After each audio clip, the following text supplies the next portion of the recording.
আমার শতকোটি প্রণাম প্রণাম জানিয়ে শুরু করছি আমার অনুষ্ঠান। আপনাদের সম্মুখে দাঁড়িয়েছি গান পরিবেশন করব বলে কয়েকটি কৃষ্ণ কথা বলবো।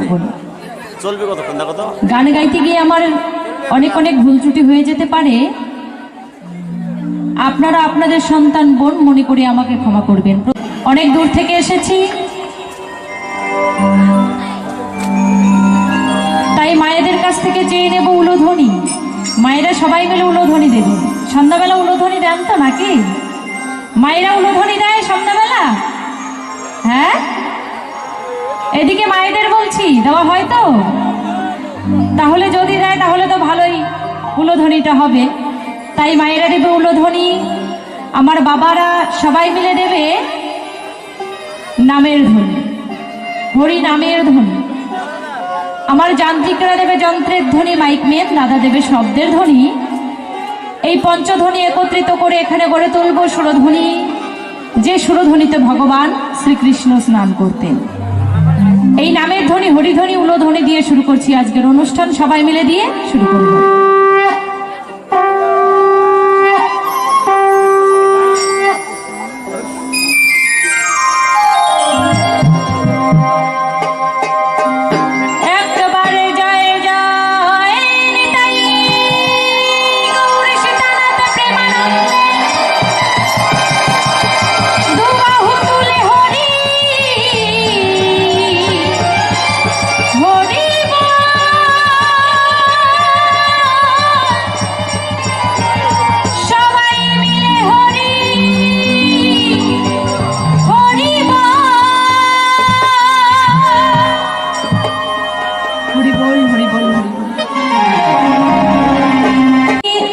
পরিবেশন করবে মাঘপালা থেকে আগত, নিশিগঞ্জ মাঘপালা, সেখান থেকে আগত মাননীয় রাধা মোহন মল্লিক মহাশয়। তার অনেক ক্যাসেট আছে, আর এখনকার দিনে ওই ঠেলাঠেলি মোবাইল, তাই না? আগে যেমন কাজকর্ম নিয়ে ঠেলাঠেলি হতো, যদি ধরেন সংসারের মধ্যে দুটো তিনটা যা থাকতো তাহলে কাজকর্ম নিয়ে, রান্না নিয়ে ঠেলাঠেলি হতো কিন্তু, তাই না? কিন্তু এখনকার দিনে সবার হাতে হাতে ঠেলাঠেলি মোবাইল পাওয়া যায়, মানে ঠেলাঠেলি করলে ফোন হয়, আবার এটা থেকে ওটা শোনা যায়, অনেক কিছু, মানে ইউটিউব চ্যানেলে অনেক কিছুই শোনা যায়, সেখানেও কিন্তু দাদা ভাইয়ের গান আছে। তো আবার তার অনেক লেখা বইও আছে। তো যাই হোক, তার সঙ্গে হবে আজকে আমার তরজার লড়াই। ছোট করে বন্দনা গীতি গিয়ে শুরু করে দেব, সেই তরজার দিকে প্রবেশ করব। কি নিয়ে আলোচনা করা হবে সেটাও বলবো, ছোট করে আগে বন্দনাটা গাই।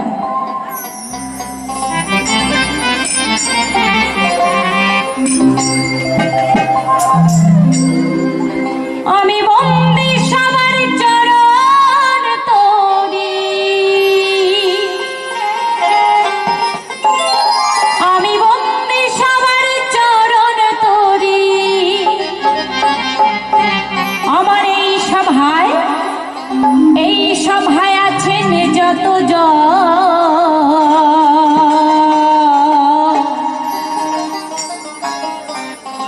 আপনাদের মেয়ে বলে আমায় করিবেন মার্জন। সবাই আপনারা আমাকে মেয়ে বলে মার্জন করে দেবেন, তাই গানের ভাষায় বললেন আপনাদের মেয়ে বলে করিবেন মার্জন। হ্যাঁ, আপনাদের মেয়ে বলে করিবেন মার্জন। আমি বন্দী সবার চরণ তোরি, আমি বন্দী সবার চরণ তোরি, সভায় আছেন যত জন, আপনাদের মেয়ে বলে করিবেন মার্জন, আপনাদের মেয়ে বলে করিবেন মার্জন।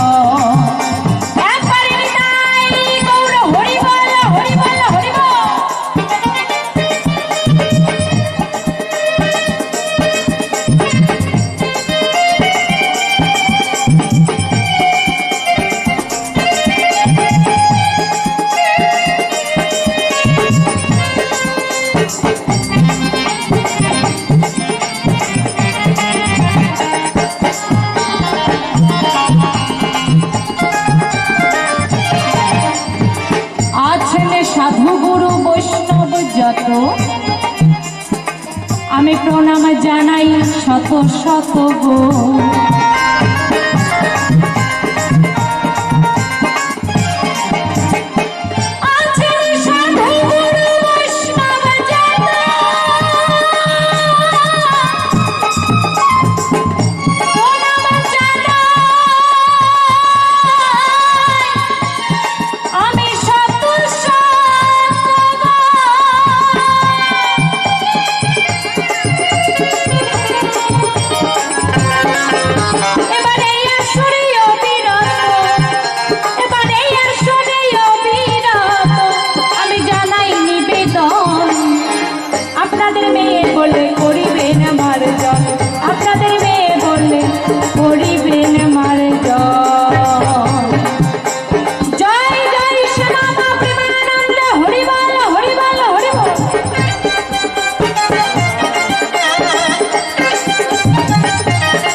আমায় করবেন না কেউ চরণ ছাড়া গো।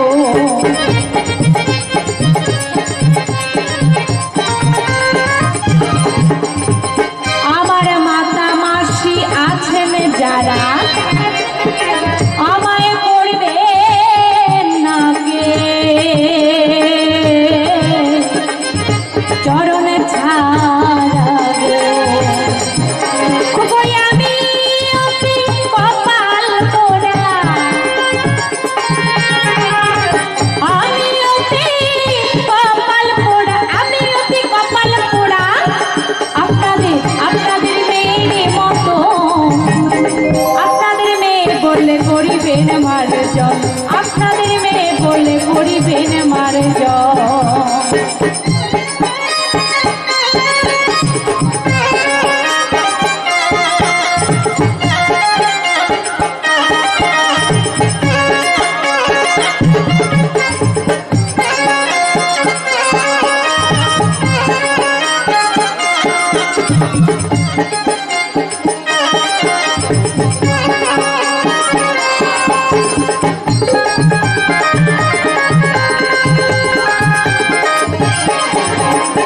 আমার গানের গুরু যিনি হলো আমি আশা করি চেনেন ভালো গো।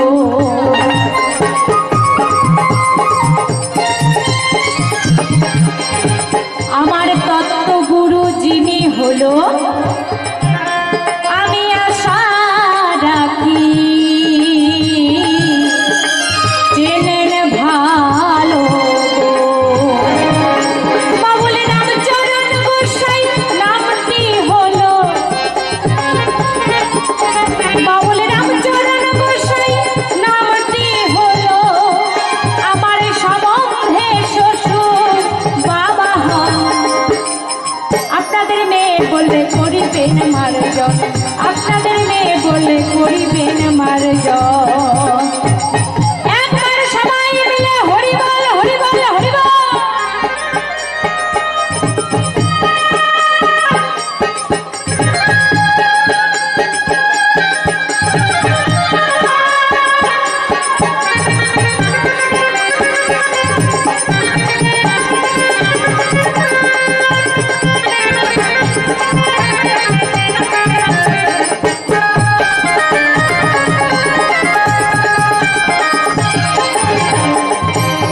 আমার সঙ্গের শিল্পী আছেন যিনি, আরে তিনি অতি জ্ঞানী গুণী গো।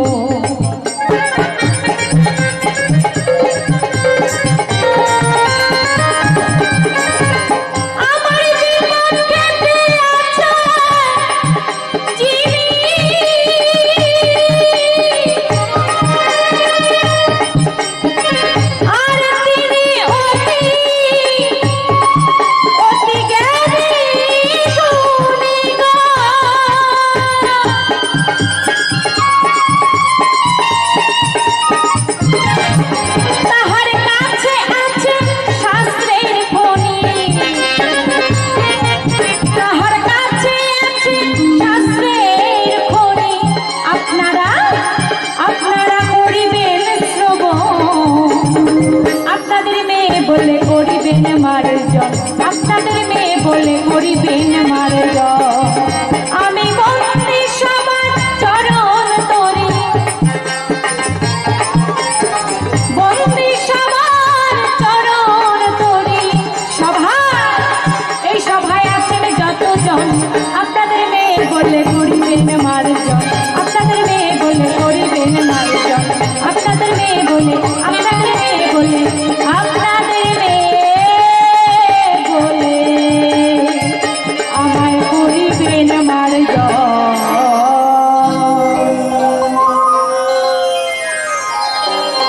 আজকে যে দরজা নিয়ে পরিবেশন হবে, যেটা নিয়ে আলোচনা করা হবে, একদিকে থাকবে মহাদেব গোসাই। বলেন তো দেখি, ভ্রমর আর বল্লা, আবার শিব পার্বতী পালা, একজন নারী আর একজন পুরুষ।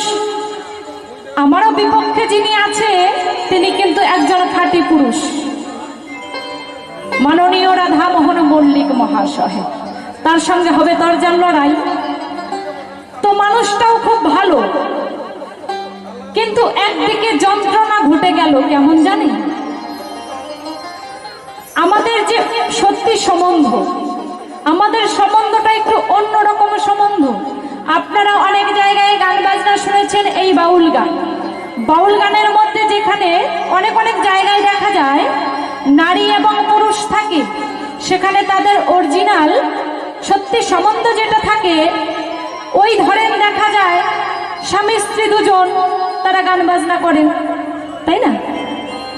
আবার দেখা যায় নারী পুরুষ থাকে, ওই ধরেন বিয়াই আর বিয়ানি। আবার ধরেন দেখা যায় নারী পুরুষ গান গায়, এই বাউল গান। তাদের মধ্যে সম্বন্ধ কি থাকে জানেন? দাদু এবং নাতনি, কত মধুর সম্বন্ধ। আর আমাদের যে আজকে সম্বন্ধ, মানে টক ঝাল মিষ্টি সবটাই কিন্তু এখানে সৃষ্টি আমাদের মধ্যে আছে। আমাদের সম্বন্ধটা আপনারা বোধহয় মানে এরকম জুটি দেখেন নাই এই সম্বন্ধের মধ্যে। তাহলে একটু বলি নাকি মায়েরা, শুনবেন তো? সত্যি সম্বন্ধ না শুনলে কিন্তু আপনাদের মনের মধ্যে একটা কথা থেকে যাবে যে গান বাজনা করেছিল কালকে শুনেছিলাম, কিন্তু তাদের সম্বন্ধটাই তো বুঝতে পারলাম না। আমাদের সম্বন্ধটা খুব সুন্দর সম্বন্ধ। আমার ইনি কি হয় জানেন? ইনি আমার হয় ভাসুর ঠাকুর, আমি হই তার ছোট ভাইয়ের বোন। কি মায়েরা ভালো না? আবার রাজবংশী ভাষায় কি বলে জানেন? ওই ভাসুর আর ভাউসানি।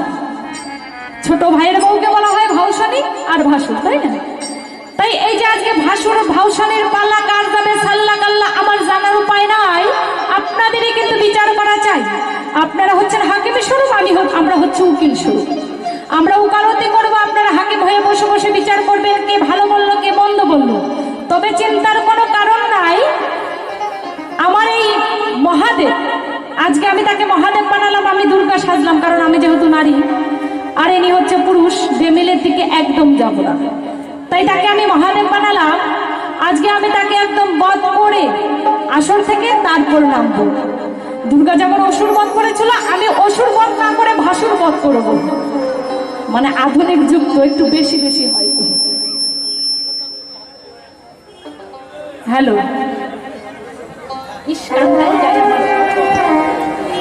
তাহলে সেটিং হয়ে গেল। কিন্তু আমি দুর্গার পক্ষে উকিল, আমার বিপক্ষে সরকার, মহাদেবের পক্ষে উকিল বানিয়ে আজকে শুরু করছি দরজা।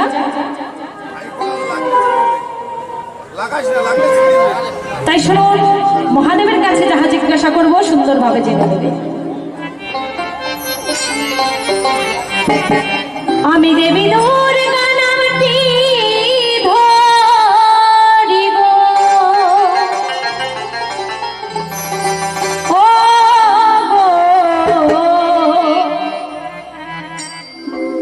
আমি জানাই নিবেদন,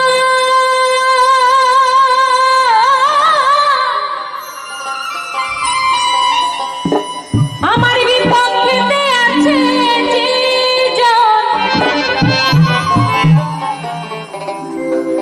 বাড়িতে গিয়ে ভাসুর ঠাসুর মারা যাবে, আসরের মধ্যে কিন্তু ভাসুর ঠাসুর মারা যাবে না। ঘুমটাও দিতে পারবো না, আগেই ক্ষমা চেয়ে নিচ্ছি। আজকে আমি ভাসুরকে যদি কিছু বলেও থাকি তাহলে মনে যেন কষ্ট না পায়, সেটা আমি আপনাদের কাছে জানিয়ে রাখছি, ঠিক আছে?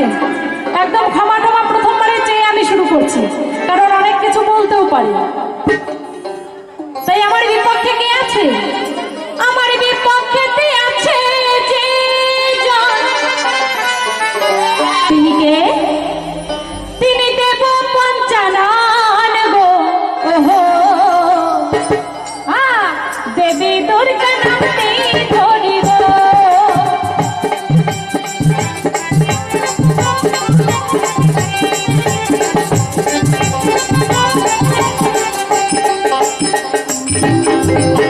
আমি দেবী দুর্গা নামটি ধরিব জানাই নিবেদন।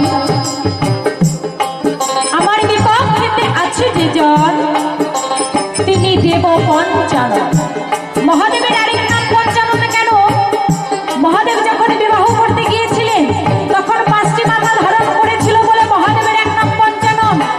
আর সেই 5টি মাথায় মাল্যদান করেছিল দুর্গা।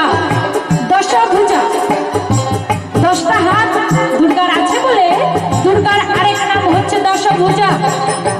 তাই মহাদেবের এক নাম পঞ্চানন, দুর্গার আরেক নাম দশভুজা। তাই তো পিতা মনে যজ্ঞ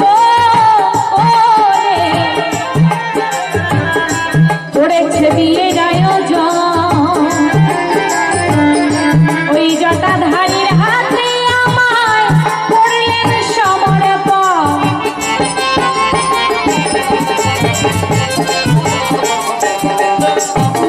পিতা হিমালয় রাজা অথবা গিরি রাজা, পিতামাতা কি করেছেন? আমার পিতামাতা বিবাহের আয়োজন করেছে। দুর্গাকে মহাদেবের হাতে তুলে দেবেন বলে ধর্মকে সাক্ষী রেখে সেখানে যজ্ঞ অনুষ্ঠান করেছে, করে মহাদেবের হাতে দুর্গাকে বিবাহ দিয়েছে। মহাদেব কি করেছে? অতি সুন্দরী দুর্গাকে বিবাহ করলেন। কেমন করে? ধর্মকে সাক্ষী রেখে যজ্ঞ অনুষ্ঠান করে সিঁদুর দান করে শুভ দৃষ্টি করে তাকে বিবাহ করেছে। বিবাহ করার পর মহাদেব গোসাই দুর্গাকে কৈলাসে নিয়ে গেছে। তাই তো বিবাহ শব্দের বিশেষ বহন, ওই না শাস্ত্রে নিদর্শন। আর পতি পত্নীর মিলনেতে হয় দাম্পত্য জীবন।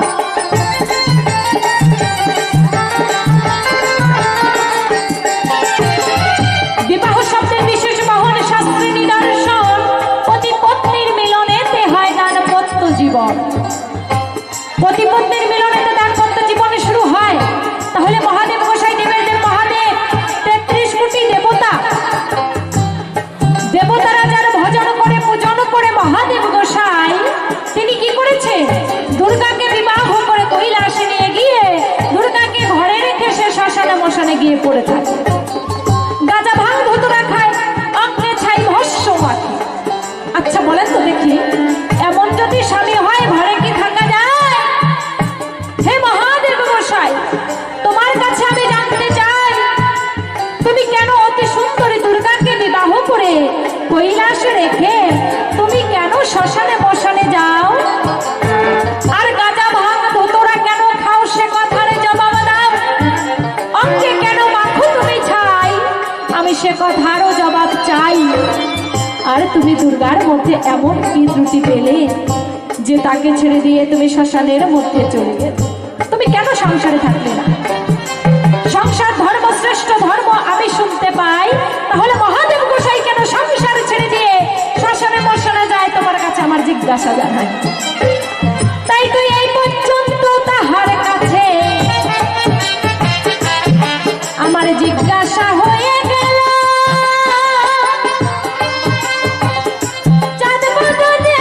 সবাই মিলে হরি হরি বলো।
নাম তোমার,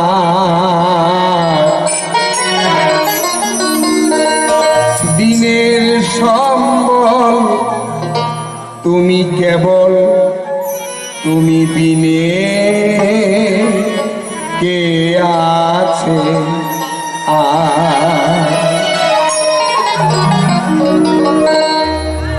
সবাই আমরা সে ভগবানের উপরে ভার দিয়ে নিলাম।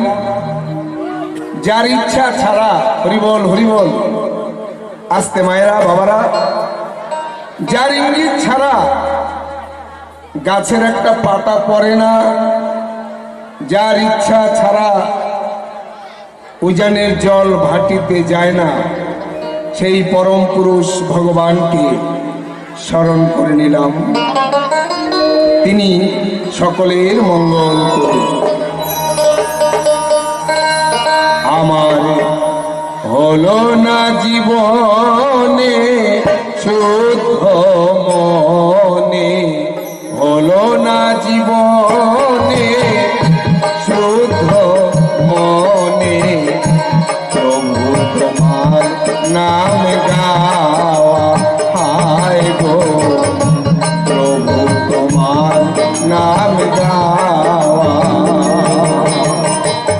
হৃদয়ে আমার বাসনার পাহাড়, হৃদয়ে আমার বাসনার পাহাড়, শুধু তোমার কাছে যাওয়া,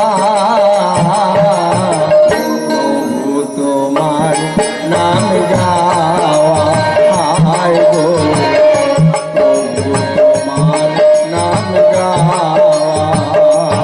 আমার হলো না জীবনে শুদ্ধ মনে, হলো না জীবনে শুদ্ধ মনে, প্রভু তোমার নাম গাওয়া হায় গো, প্রভু তোমার নাম গাওয়া।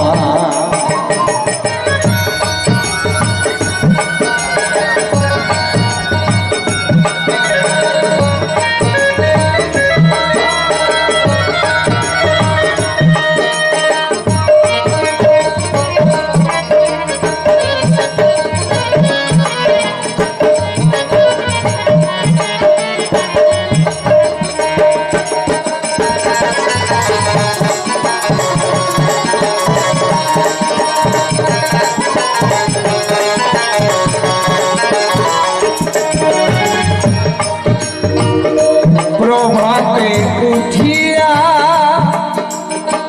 এই ভিক্ষা মাগি, নাম যশ লোভে কাঁদি নিজের লাগি,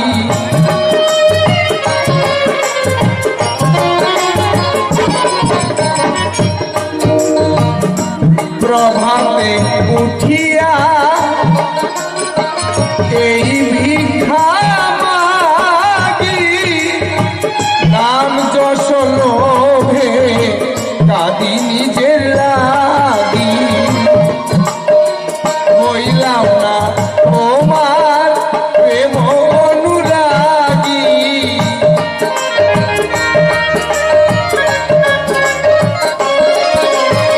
হইলাম না তোমার প্রেম অনুরাগী, নিরবধি আশার ভেলা বাবা,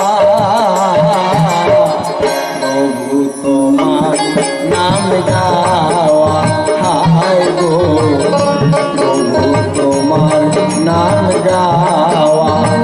হলো না জীবনে শুদ্ধ মনে, হলো না জীবনে শুদ্ধ মনে, প্রভু তোমার নাম গাওয়া হায় গো, প্রভু তোমার নাম গাওয়া।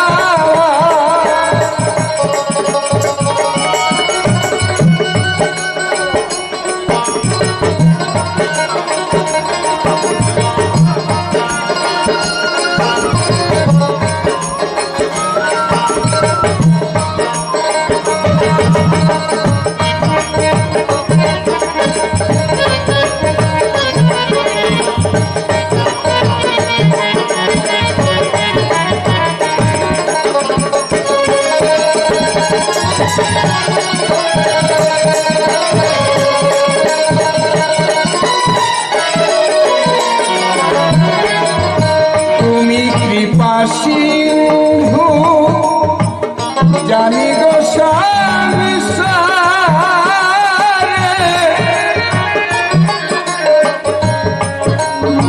মোর নাহি ভান্ডার এক বিন্দু ধরিবারে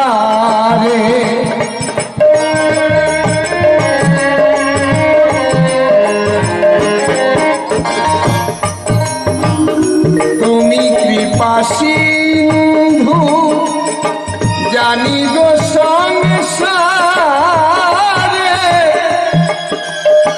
মোর নাহি ভান্ডার এক বিন্দু ধরিবারে হাবু ডুবু খাই নিরাশার পাহাড়ে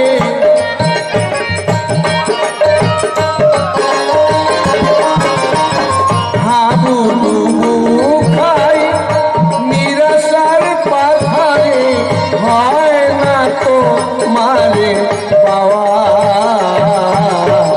প্রভু তোমার নাম গাওয়া হায় গো প্রভু তোমার নাম গাওয়া হলো না জীবনে শুদ্ধ মনে হলো না জীবনে শুদ্ধ মনে প্রভু তোমার নাম গাওয়া হায় গো প্রভু তোমার নাম গাওয়া হায় গো প্রভু তোমার নাম গাওয়া হায় গো প্রভু তোমার নাম গাওয়া।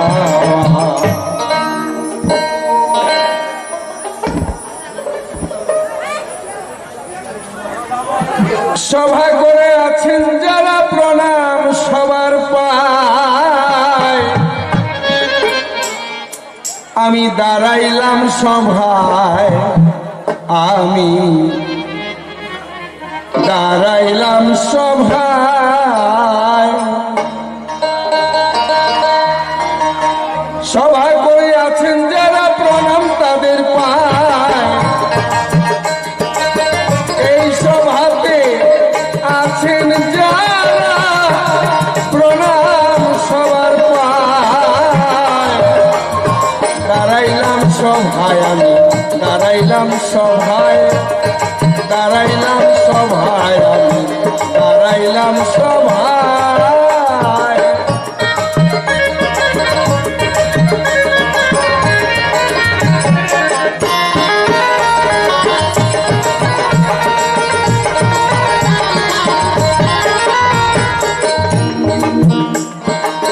আমার পিতা মাতা দীক্ষা শিক্ষা গুরু আমার গানের গুরু সকলের চরণে প্রণাম রেখে আমি এখন হলাম অভিনয়ে মহাদেব বা ভোলানাথ আর আমার বিপক্ষে স্বপ্নাদাসী আজকের জন্য তিনি পার্বতী বা গৌরী আমি তার মহাদেব নই মানে অভিনয় করার জন্য মহাদেবের অভিনয়টা নেই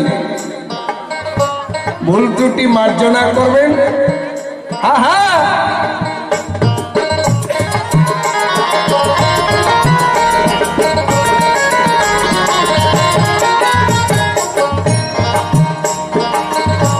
প্রশ্ন করেছে মহাদেব ছাই ভস্য মাখে গায়ে গাজা ভাং ধুতুরা খায় আর শ্মশানে গিয়ে ঘুমায় ছাই ভস্য মাখে গায় গাজা ভাং ধুতুরা খায় কেন গিয়ে শ্মশানে ঘুমায়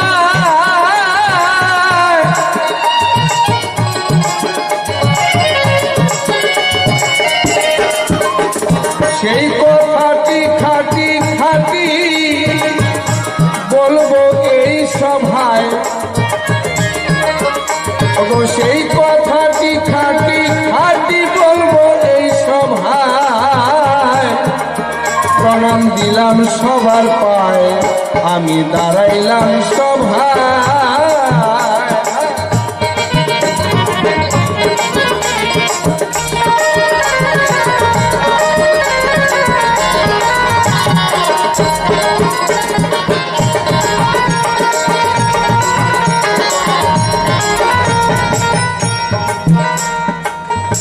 মহাদেব গাঁজা খায়, ভাং খায়, ধুতুরা খায়, কিন্তু যদি আমরা একটু আধ্যাত্মিক বিচার করি, গাঁজা গাঁজা জিনিসটা কি?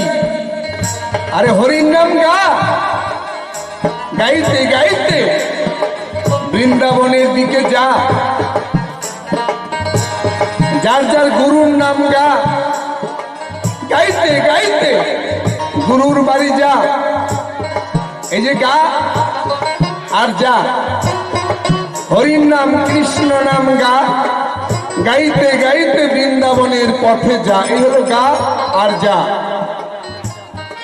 ভাঙ আর কত ঘুমিয়ে থাকবি, এই মায়ার ঘুম ভাঙ। কেউ কারো নয়, দুদিনের পরে আসিয়া সংসারে আপন ভাবিছ কারে। কেউ হবে না সাথী, এলে আধার রাতি, যেদিন যাবি ওই ভব নদীর পারে। ভাঙ ওরে জীব, মায়ার ঘুম ভাঙ। ধুতুরা মনের ময়লা ধুয়ে ফেল তোরা। এই হচ্ছে গাঁজা গা, বৃন্দাবনের পথে যা। ভাঙ মায়ার ঘুম ভাঙ। ধুতুরা মনের ময়লা ধুয়ে ফেল তোরা। এই হচ্ছে গাঁজা ভাঙ ধুতুরা। আহা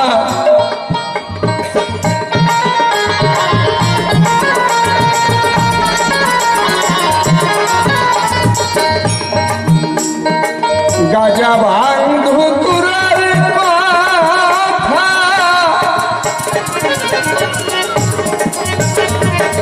শুনলেন আমার বিজ্ঞ শ্রোতা।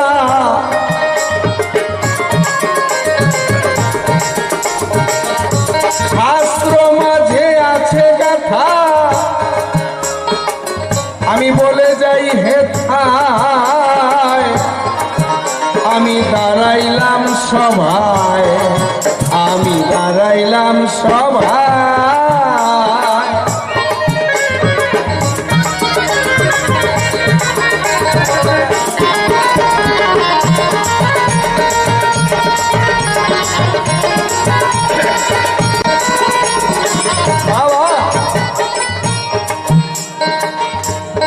শিব ঠাকুর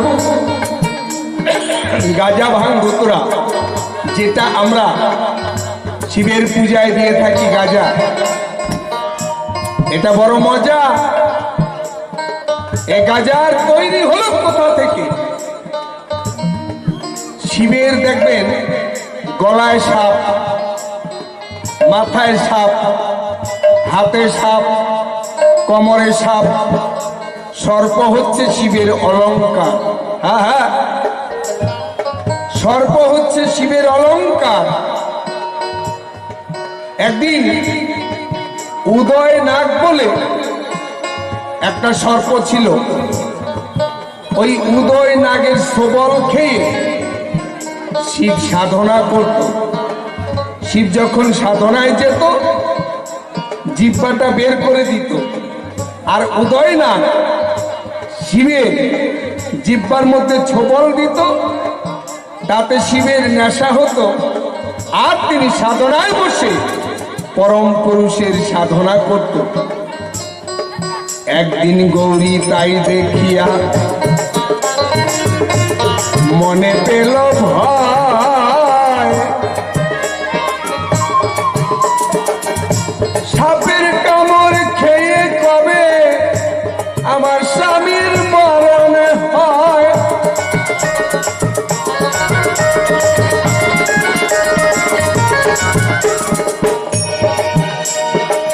আপনাদের শুনতে কোনো অসুবিধা হচ্ছে না তো? বোঝা যাচ্ছে? মানে সাপের ছোবল খেয়ে শিব সাধনা করে, আর গৌরী সে ভাবছে সাপের ছোবলে যদি স্বামী যায় মরে, তাই একদিন গোপনে ওই সাপটাকে মেরে 3 টুকরো করে 3 জায়গায় মাটিতে পুঁতে রেখেছে। কিন্তু শিব যখন বাড়িতে এলো, কি আমার ভক্ত কোথায়, উদয় কোথায়, তাকে আর খুঁজে পাচ্ছে না। তখন জানতে পারলো যে গৌরী সেই সাপটাকে মেরেছে। শিব তখন কুমণ্ডলের জল ওই জায়গাগুলিতে ছিটাইয়া দিল।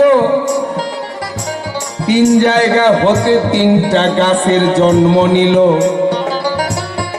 যেখানে সাপের মাথা ছিল সেখান থেকে হলো গাজা গাছ, যে মধ্য ডুমটা সেখান থেকে ভাঙ, লেজের থেকে হলো ধুতুরা।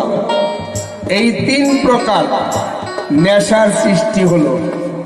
হ্যাঁ হ্যাঁ, এই তো তোমার প্রশ্ন ছিল, আশা করি জবাব হলো। আরো 2টি প্রশ্ন বাকি রইল, শোনাবো তোমায়। আরো 2টি প্রশ্ন বাকি রইল, শোনাবো তোমায়। দাঁড়াইলাম সভায় আমি, দাঁড়াইলাম সভায়, দাঁড়াইলাম সভায় আমি, দাঁড়াইলাম সভায়।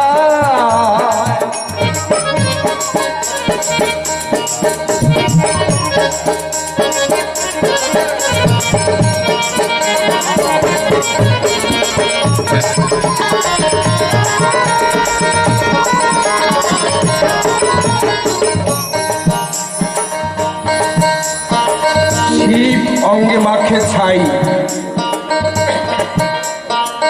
দেখবেন সাধু সন্ন্যাসী যারা, অনেকেই ছাই মাখে তারা।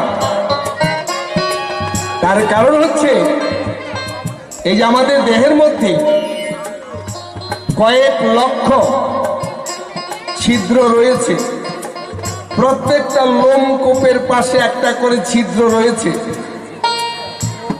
যোগী যারা, তারা হিসাব করে পেয়েছে প্রায় 13 লক্ষ ছিদ্র আমার দেহের মধ্যে। 9টা ছিদ্র হচ্ছে প্রধান। যখন সাধনায় বসে ওই ছাই মেখে সাধন করলে সাধনার জোর বাড়ে। হ্যাঁ, আর শিব হচ্ছে দয়াল। এই পৃথিবীর মানুষ যারা কত সুন্দর প্রসাধনী অলংকার পরে তারা, আর শিব হাড়ের মালা, বাঘের ছালা, সর্প অলংকার, ছাই ভস্য মাখে গায়ে, শ্মশানে শুয়ে নিদ্রা যায়। শিব জানে যেভাবে এসেছিলাম সেভাবেই যেতে হবে।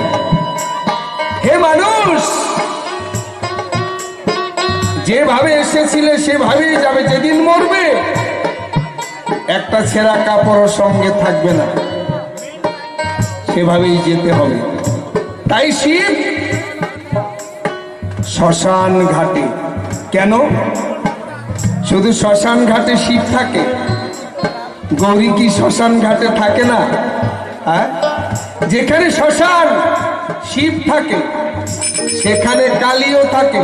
দেখবেন শ্মশান কালী, ওটাই হচ্ছে গৌরী।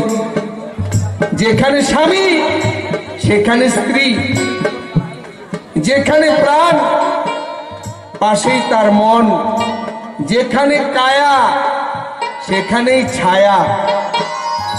শিব যেমন শ্মশানে রয়, শ্মশান কালী রূপে গৌরীর বসতি শ্মশানেই হয়। হ্যাঁ হ্যাঁ,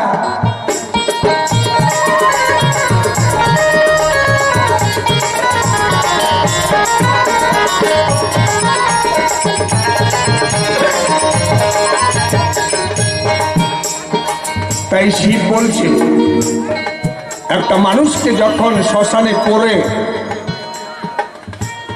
যারা সে শ্মশান যাত্রী হয়, একটু সময়ের জন্য হলেও তাদের অন্তরে পরম পুরুষের কথা জাগ্রত হয় যে আমাকেও একদিন মরতে হবে, আমাকেও একদিন পোড়াই করবে ছাই। এই যে সোনার দেহ, এর বাহাদুরি করে কোনো লাভ নাই।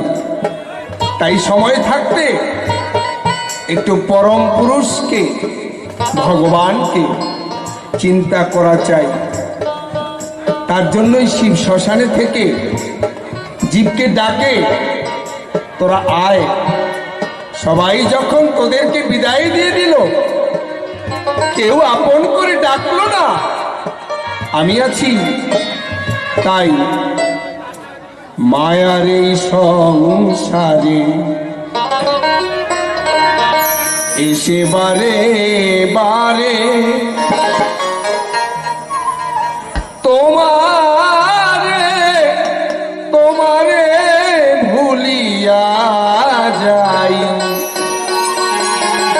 ওগো দয়াল, বলো কি সে তোমায় পাই।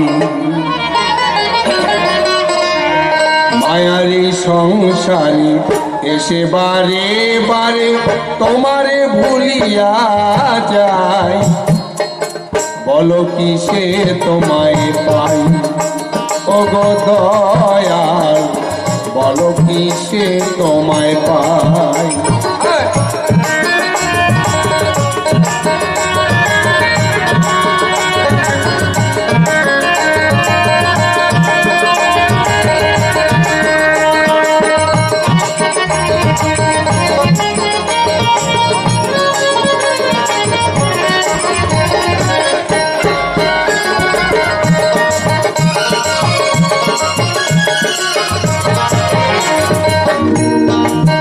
জননী জঠরে, মায়ের গর্ভে যখন ছিলাম, জননী জঠরে হেরিলাম তোমারে।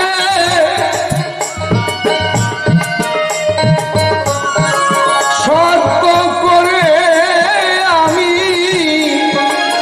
এসেছিলাম তাই, দয়াল এসেছিলাম তাই।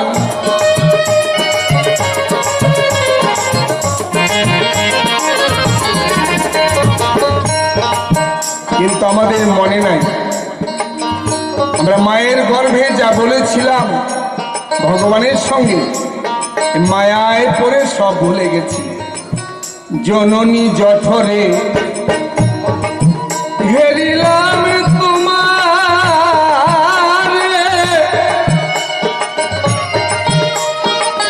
সত্য করে আমি এসেছিলাম তাই, দয়াল এসেছিলাম তাই।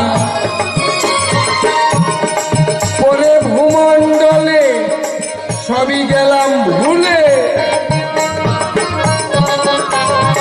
পরে ভূমণ্ডলে সবই গেলাম ভুলে, মহামায়াতে জড়াই, বলো কিসে তোমায় পাই। ওগো দয়াল, বলো কিসে তোমায় পাই।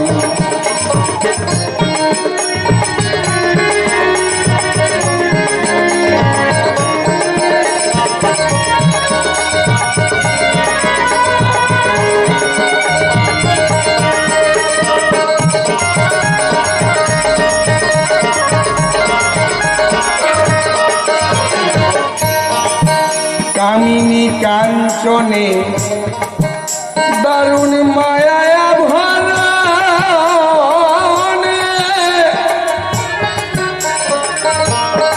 তোমাহেন সুজনে মনে রাখি নাই, দয়াল মনে রাখি নাই।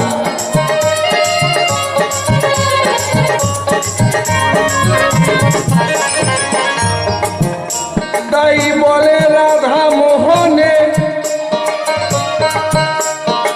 তব রাঙা চরণে, বলে রাধা মোহনে তব রাঙা চরণে, নিদানে দিও আমায় ঠাই, বলো কিসে তোমায় পাই ও গো দয়াল, বলো কিসে তোমায় পাই। আজকে 2 তালা, পরের বছর 4 তালা, তারপরের বছর 6 তালা। হ্যাঁ, যত বাড়বে তালা তত বাড়বে জ্বালা। 6 তালার উপরে মরণ হলে সেখানে হবে না ঠাই, নিয়ে যাবে নামিয়ে তুলসী তলে। যে প্রিয়সী ভালোবাসার মানুষটি সে গোবর ছিটাবে, মরণ হলেই বাড়িটা নাকি অপবিত্র হয়ে যায়।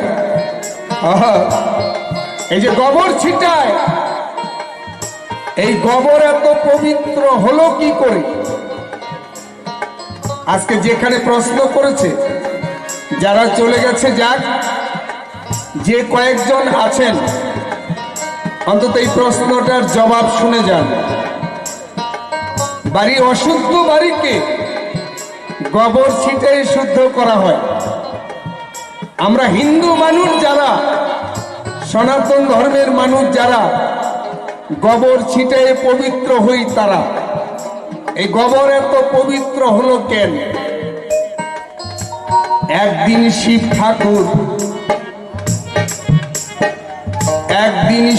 ঠাকুর সাধনায় বসে রইল। হঠাৎ করে তার সামনে একটা কুকুরের মরণ হলো।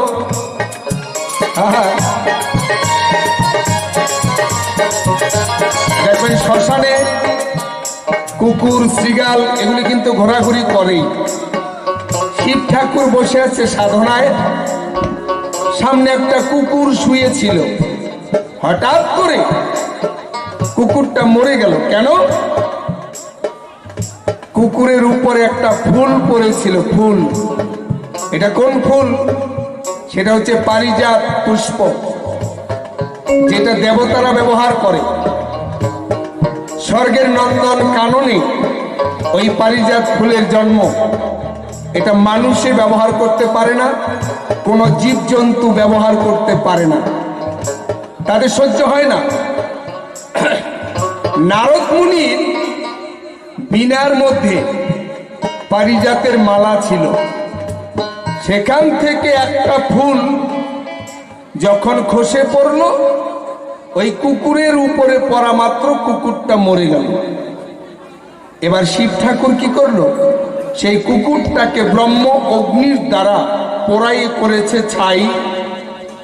ভক্ত কুকুর পোড়া অঙ্গের ছাই, আর ওই যে পারিজাত পুষ্প পোড়ানো ছাই মিশ্রিত অবস্থায় কলা পাতার মধ্যে রেখে শিব ঠাকুর ভাবছে সাধনা পূর্ণ করে তারপর ওই ভক্তের ছাই আমি অঙ্গে মাখব। শিব সাধনায় বসলো। শিবের বাহনটা আপনারা সবাই জানেন, একটা ষাঁড় গরু। ওই গরুটা কলা পাতার লোভে, কলা পাতার মধ্যে যে ছাই ছিল, ছাই কলা পাতা সমস্তটাই খেয়ে নিল। শিব ঠাকুর দেখলে কি, কোথায় গেল ছাই, কোথায় কলা পাতা, কিছুই তো নাই। তারপর ধ্যান করে জানতে পারলো তার যে বাহন বৃষ, সে কলা পাতা ছাই খেয়ে নিল। তারপর থেকেই গরুর গোবর এত পবিত্র হলো। ওই যে পারিজাত পুষ্প পোড়ানো ছাই, ভক্তের অঙ্গের ছাই, সেটা শিবের সাধনার ছাই, সেইটা গরু খেয়েছিল বলে গরুর গোবর এত ভালো মেডিসিন আর যেটা দুনিয়ায় পাওয়া যায়। তখন থেকে এই যে গোবর দিয়ে আমাদের বাড়ি শুদ্ধ করা হয়, যে কোনো অপবিত্র স্থানকে শুদ্ধ করা হয়, সেই গোবর পোড়াইয়ে করে ছাই সেইটাই অঙ্গে মেখেছিল ভোলানাথ গোসাই। তোমার প্রশ্নের জবাব শেষ। এবার তোমাকে দুটি প্রশ্ন করব, একবার বাপের বেটির মতো খাঁটি খাঁটি জবাব দিতে হবে। আচ্ছা, আমরা তো জানি যদি কোনো মাস্টার থাকে, মাস্টারের স্ত্রী মানে মাস্টারের বউ যদি লেখাপড়া নাও জানে তবু তাকে বলা হয় মাস্টারনি। ডাক্তারের বউ একটা ট্যাবলেটের নাম জানে না তবু কয় ডাক্তারনি। কামারের বউ লোহার কাজ করে না তবু কয় কামারনি। আর সামারের বউ কোনো সামের কাজ করে না কয় সামারনি। বামনের বউ মন্ত্রতন্ত্র না জানলে ওইটা বামনি। নাপিতের বউ চুলদারি কামায় না তবু কয় নাপিনি। তাই তো মাস্টারের বউ মাস্টারনি, ডাক্তারের বউ ডাক্তারনি, সামারের বউ সামাননি, কামারের বউ কামাননি, কুমারের বউ কুমারনি, বামনের বউ বামনি, সোরের বউ সুন্নি। তাহলে স্বামী যদি চুরি করে তার বউকে বলা হয় সুন্নি, কিন্তু শিব ঠাকুর কোনোদিন চুরি করে নাই। শিব ঠাকুর কোনোদিন চুরি করে নাই। তাহলে তুমি গৌরী, হে ভগবতী, তুমি এমন কি চুরি করেছিলে যেটা শিব চুরি করে নাই, তুমি চুরি করেছিলে? এটা তোমার কাছে জিজ্ঞাসা রইল। চুরি করে জগৎকে তুমি কি শিক্ষা দিলে যে চুরি করা ভালো? বলো। এই যে আসলে মায়েরা আছে তাদের কাছে তুমি বলবে যে এটা আমি চুরি করেছিলাম, চুরি করা ভালো, চুরি করে এটা জগতের মঙ্গল হলো। এই একটা প্রশ্ন জিজ্ঞাসা রয়ে গেল। এবার 2 নাম্বার জিজ্ঞাসা, আচ্ছা তুমি তো ভগবতী, তুমি একদিন হয়েছিলে একটা গাই মানে গাভী, একটা গাভীর মূর্তি করেছিলে ধারণ।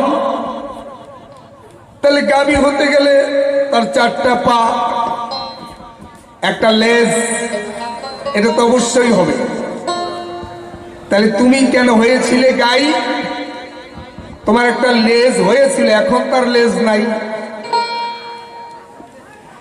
এই 2টা প্রশ্ন তোমার কাছে আমি শুনতে চাই। এবার আসবে গৌরী, জিজ্ঞাসা রইল, দেখি তার কতটুক দৌড়াদৌড়ি। আবার এসে কয় যে ভাসুরের সঙ্গে গান গাওয়া, জমের বাড়ি নিমন্ত্রণ খাওয়া। ভাসুর আর ভাই বউ বাড়িতে, আসরে নয়। আসরে তুমি একটা খেপি, আমি একটা খেপা, দেখা যাবে কার জল কতটুকু আছে মাপা। আসরে ছাড়াছাড়ি নাই। ভাসুর বলে সম্মান বাড়িতে, আমিও ভাতৃবধূ বলে তোমাকে স্নেহ জানাবো বাড়িতে, কিন্তু আসরে প্রশ্নের জবাব খাঁটি খাঁটি চাই। 2টা প্রশ্ন রইল, জবাব যেন পাই। Hello check, hello testing. তো যা জিজ্ঞাসা করেছে একদম খুব অল্প কথার মধ্যে সেই জবাব দিতে চাই। রাত্রি অনেকটা হয়ে গেছে, খুবই ঠান্ডা পড়ে গেছে, তাই না? এই ফাঁকা উপরে তো আর কিছু দেওয়া নাই, আমরা তাও অনেকটাই আরামে আছি, উপরে দেওয়া আছে, কিন্তু আপনারা খুব কষ্টে বসে আছেন, খুবই কষ্ট লাগছে। তাই আমার কাছে যেই কথাটা ওই না মহাদেব করলো জিজ্ঞাসা, জবাব দেব আমি মহাদেবের মনের মতো।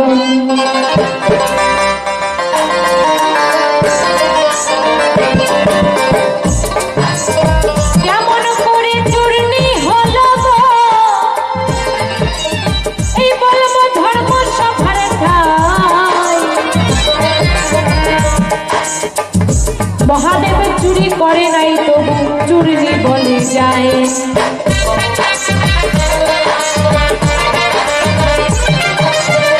মহাদেব গোসাই বলে গেলেন, মাস্টারের বউ মাস্টারনি, ডাক্তারের বউ ডাক্তারনি, বামনের বউ বামনি, নাপিতের বউ নাপতানি, তাহলে চোরের বউ চুন্নি। আচ্ছা বলেন তো দেখি, চোরের বউ যদি চুন্নি হয়, আবার জিজ্ঞাসা করার কোনো কি দরকার আছে? মানে দরকার হয়? আরে চোরের বউ চুন্নি, চোর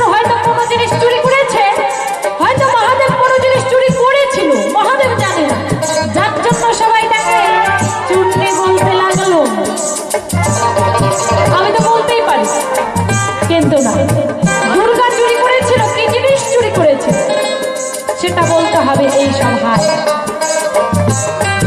তাই তো এই দুর্গারই আরেক রূপ কালী আমাদের সকলেরই জানা। কালী একদিন অসুর বধ করবার জন্য রণক্ষেত্রে নেমেছিল কিনা।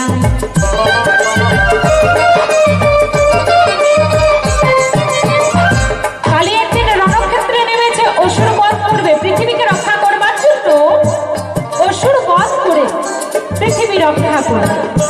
যার জন্য কালী রণক্ষেত্রে নেমেছে, অনেক অসুর বধ করেছে। অসুর বধ করতে গিয়ে কালীর শরীরে অনেক আঘাত লেগেছে। সেই আঘাত লেগে কালীর শরীরে ফেটে ক্ষত বিক্ষত হয়েছে। গায়ে যখন ক্ষত হলো, সেই ক্ষত শরীর থেকে রুধির বের হলো। সেই কালীর রুধির যখন দেবী দহে যায়, সঙ্গে সঙ্গে সেই রুধির থেকে লাল পদ্ম সৃষ্টি পায়। লাল পদ্ম জন্ম নিয়েছে দেবী দহে। এইদিকে মহাদেব গোসাই ধ্যানস্থ রূপে জানিতে পাইয়া গো, ওই না নয়ন থেকে এক ফোঁটা জল গেল যে ঝরিয়া, সেখান থেকে একটা পদ্ম গেল সৃষ্টি হইয়া।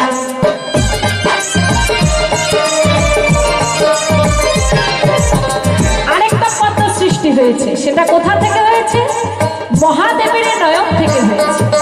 নয়নেরই জল, সেই জলের থেকে সৃষ্টি হলো একটা নীল পদ্ম।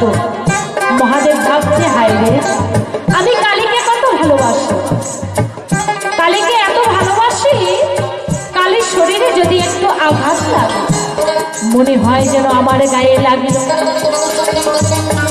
আজ কালী রণক্ষেত্রে নেমেছে, যুদ্ধ করছে, অসুর বধ করছে। কালীর শরীরে কত আঘাত লাগছে, আমার কালী কত কষ্ট পাচ্ছে। এই ভাবনা যখন ভাবে, সঙ্গে সঙ্গে মহাদেবের নয়ন থেকে এক ফোঁটা জল দেবী দহে যায়। সেই এক ফোঁটা জল থেকে সৃষ্টি হয় একটা নীলপদ্ম। এইভাবে নীলপদ্ম যখন জন্ম নিল, সঙ্গে সঙ্গে লাল পদ্মগুলো নীলবর্ণ ধারণ করে দেবী দহে ফুটে আছে। তাই আমরা সকলে জানি রামচন্দ্র অকাল বোধন করেছিল। দুর্গাপূজা কিন্তু একবার হয় না, দুবার হয়। প্রথম পূজা করেছিল রামচন্দ্র অকাল বোধন। ওই নাই অকাল বোধন করবে বলে গো, ওই হনুমানকে দিয়ে পদ্ম আনিয়েছিল। সেই পদ্মের মধ্যে একটা পদ্ম কম রয়ে গেল।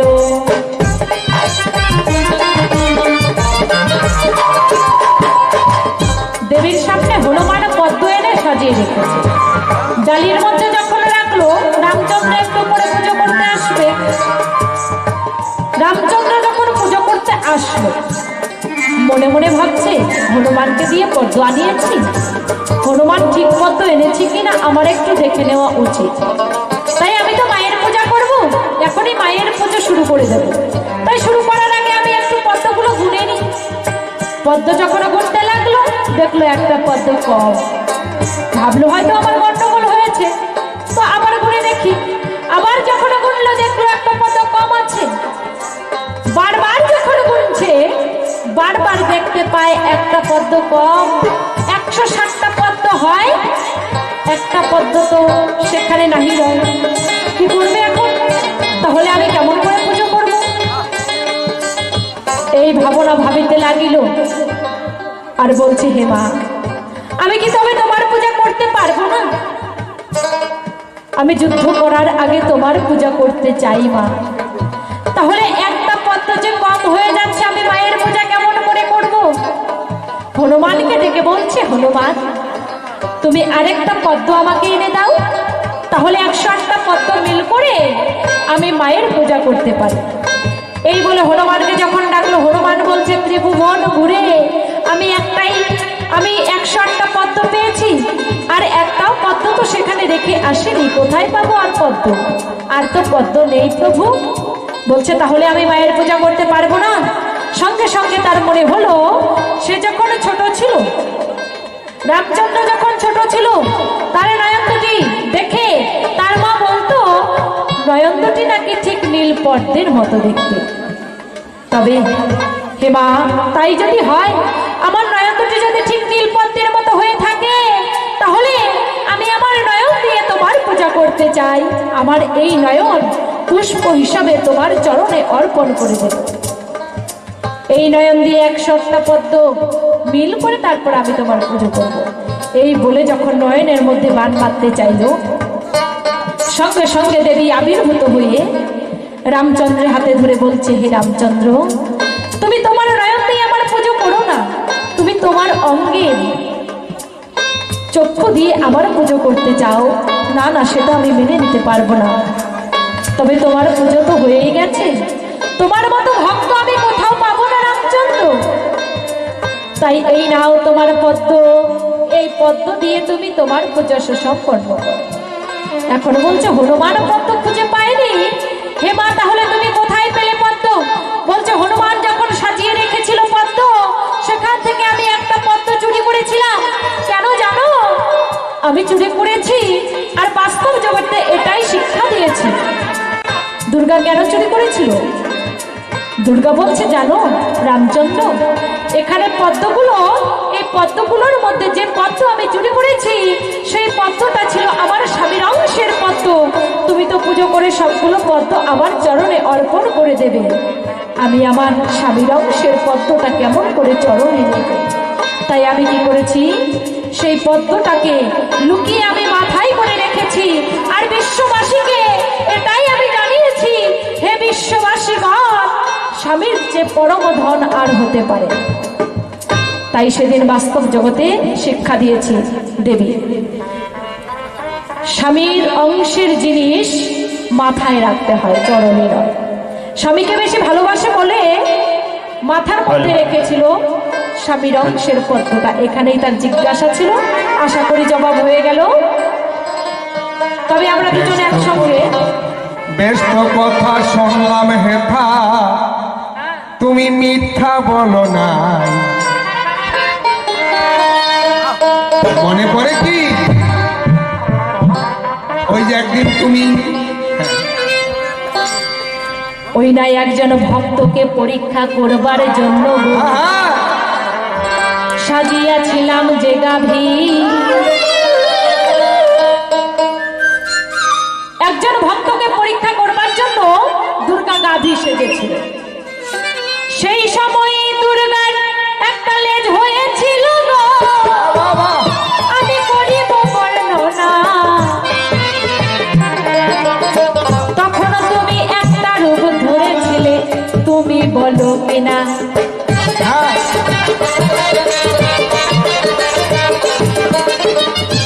আর যেজন প্রেমের ভাব জানে না, আর শোনে নাইলে না দেনা, যেজন প্রেমের ভাব জানে না। তুমি জানি হয়েছিলে গাই, কিবা হয়েছিল মহাদেব গোসাই। আমি বলবো খুলে, গোপনের ইচ্ছা নাই, রামায়ণে তার আছে বর্ণনা, যেজন প্রেমে ভাব জানে না।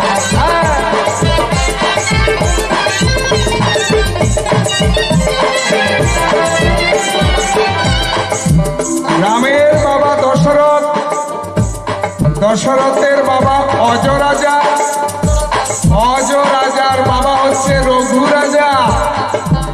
এই রঘু রাজা শিব গৌরীর পরম ভক্ত ছিল, তাই তাকে পরীক্ষা করার জন্য শিব গৌরী গেল। গৌরী একটা হলো গাই, আর মহাদেব বাঘের মূর্তি ধরিল।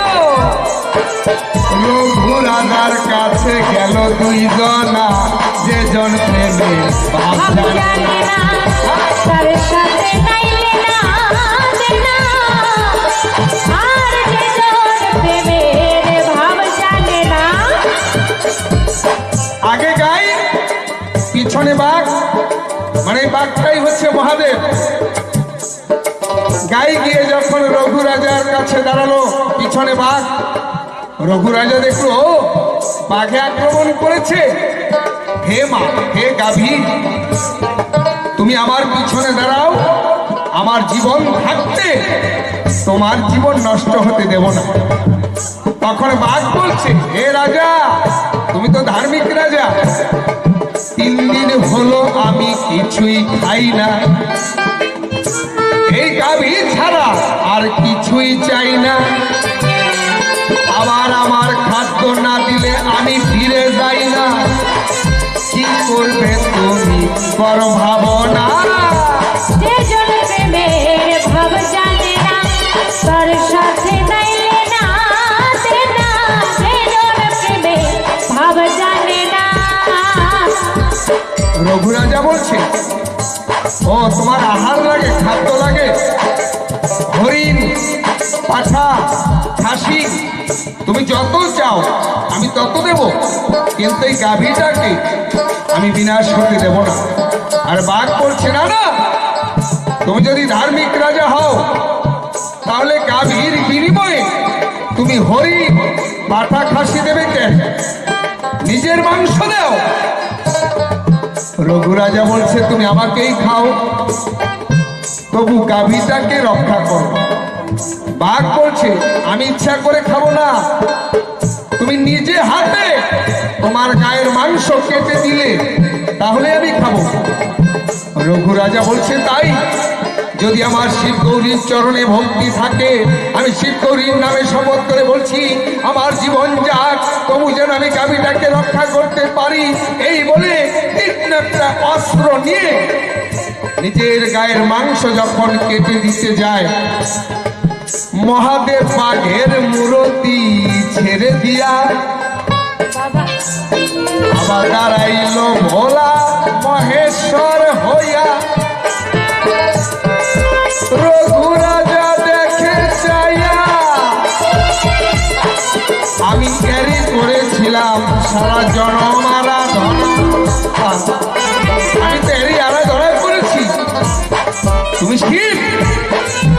শিব ঠাকুর বলছে, শুধু আমি একা না, তোমার পিছনে যে ছিল গাই, চেয়ে দেখো আর সেই গাভীটা নাই। এই গাভী তোমার ওই যে গৌরী মাই, তোমায় পরীক্ষা করতে এলাম আমরা দুইজন। যে জন প্রেমের ভাব জানে না, তার সাথে নাই লেনা দেনা। যে জন প্রেমের ভাব জানে না। সেদিন তুমি হয়েছিলে গাই, আমি হয়েছিলাম একটা বাঘ, এই তো দুইজনে দুইটা রূপ ধরেছিলাম। তাই তো তোমার কাছে আরেকটা কথা আমি জানাই। আচ্ছা, ওই বাঘ মূরতি দেখেছিলাম তাই, কিন্তু সেই বাঘের ছাল তোমার পরনে কেন পাই? তুমি সেই কথা করো বর্ণনা। যে জন প্রেমের ভাব জানে না, তার সাথে নাইলে না দেনা। যে জন প্রেমের ভাব জানে না। মহাদেব বলছে, রঘু রাজা তুমি বর চেয়ে নাও। রঘু রাজা বলছে, এই আশীর্বাদ দাও, জনমে জনমে তোমাদের চরণে যেন থাকে আমার মন। আর শিব গৌরীর ভক্ত রঘু রাজা জানবে ভক্তগণ। তবে আমার একটা প্রার্থনা, তুমি যে বাঘের মূরতি ধরে এসেছিলে, আমি মিনতি জানাই তোমার চরণ কমলে, আজকে থেকে এই বাঘের ছালটা তোমার গায়ে পড়িলে পূর্ণ হবে আমার মনের বাসনা।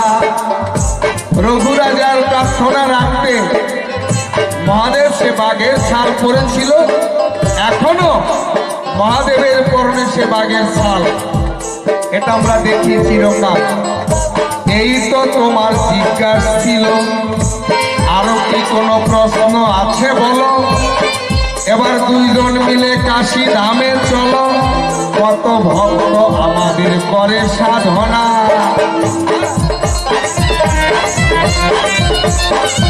বেশ,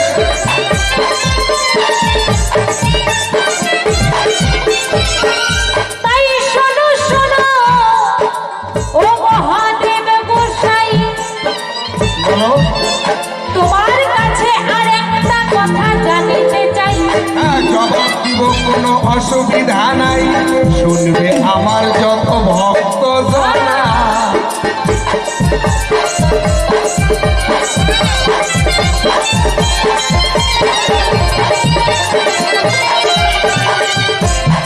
আচ্ছা তুমি তো বাড়িতে থাকো না তাই না, তুমি শ্মশানে মশানে যাও, সেখানেই থাকো।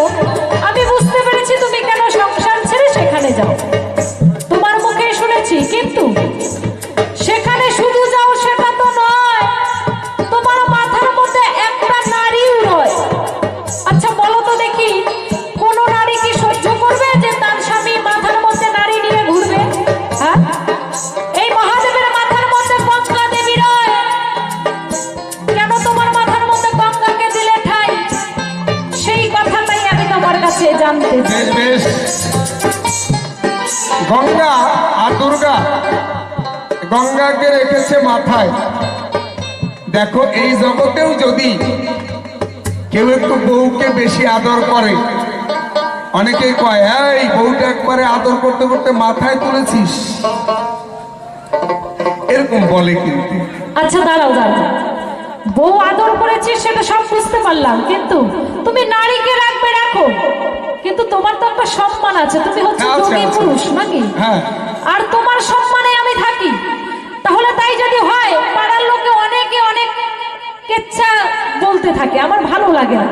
বলে ওই নারীকে মাথায় রাখে তোর স্বামী নাকি আরো ওই মহাপুরুষ, তাহলে মাসে মাসে নারী লোক অপবিত্র হয়, সেটা কেমন করে মস্তকে ধারণ করে? হ্যাঁ বলা না, জিজ্ঞাসা করি। হ্যাঁ, দারুণ প্রশ্ন করেছে।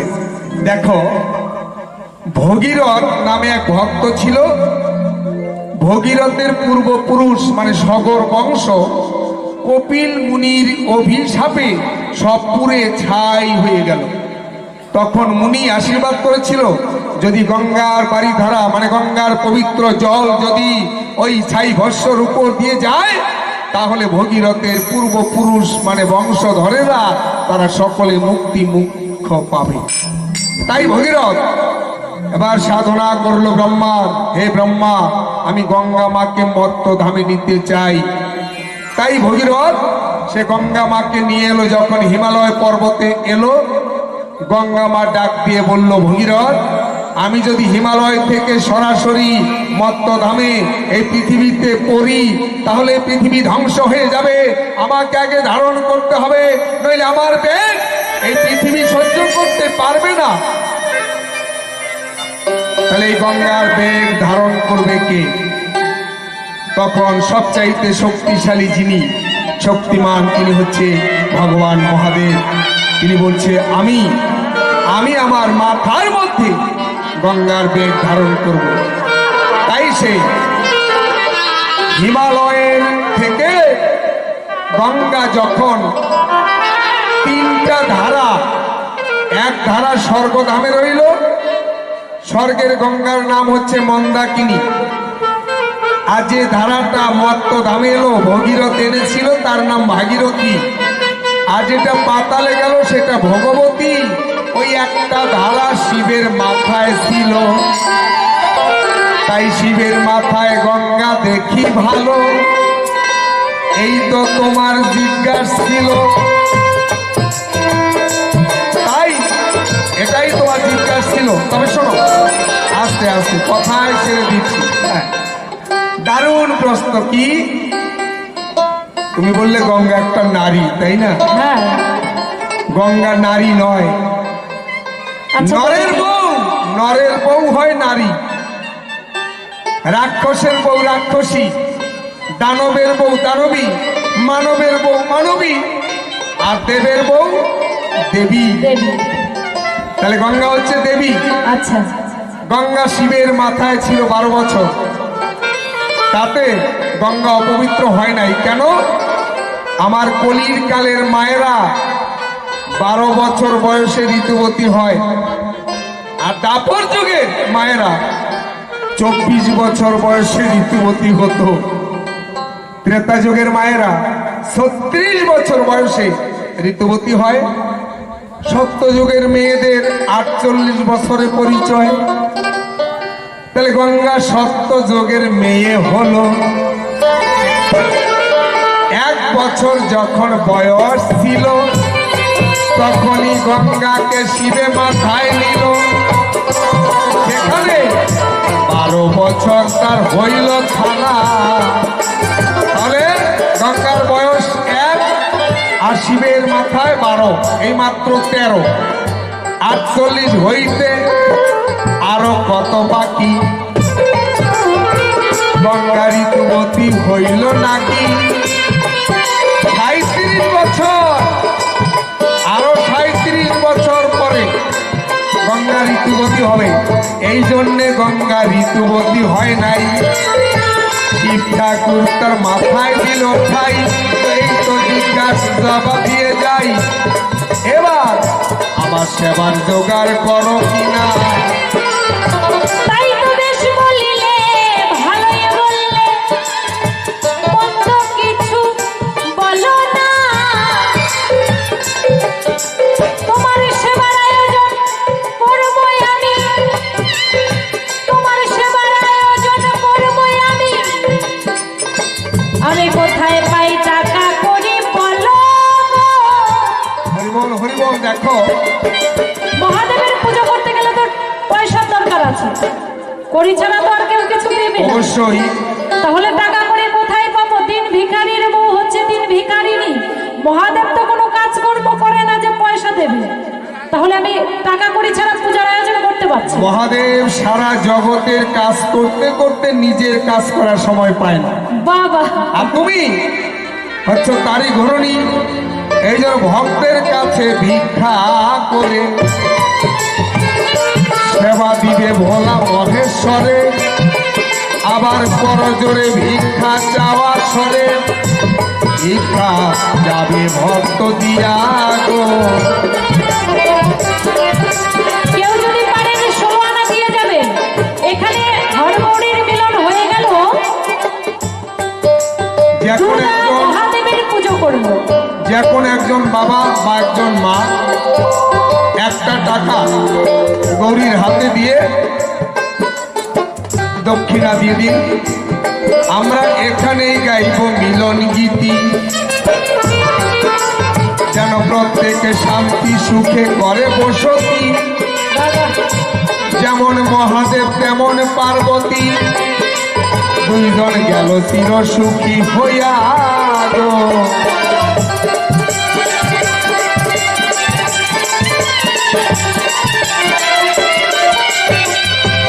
যে ভক্তেরা দান করতে এলো, এই দান খাস ভান্ডারে জমা হলো।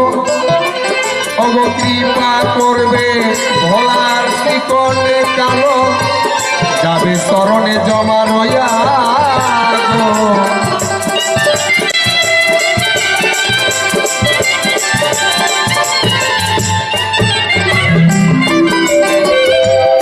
তবে একটা আবেদন রেখে যাই, এখানে গান গেয়ে আমরা বড়ই শান্তি পাই।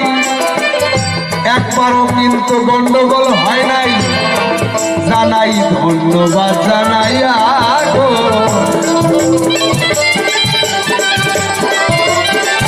সত্যি দুর্গাকে তো পূজার আয়োজন করে ফেলেছে। এই করোনার আবহে তবে এত সুন্দর শান্তিভাবে সুস্থভাবে সুষ্ঠুভাবে অনুষ্ঠান হয়েছে, তার জন্য সবাইকে ধন্যবাদ।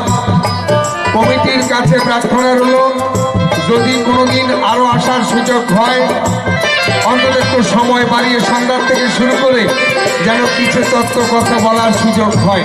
প্রার্থনা রইল, সবাই ভালো থাকবেন, শান্তিতে থাকবেন, সুস্থ থাকবেন, আর আইন কানুন মেনেই আমাদের চলতে হবে।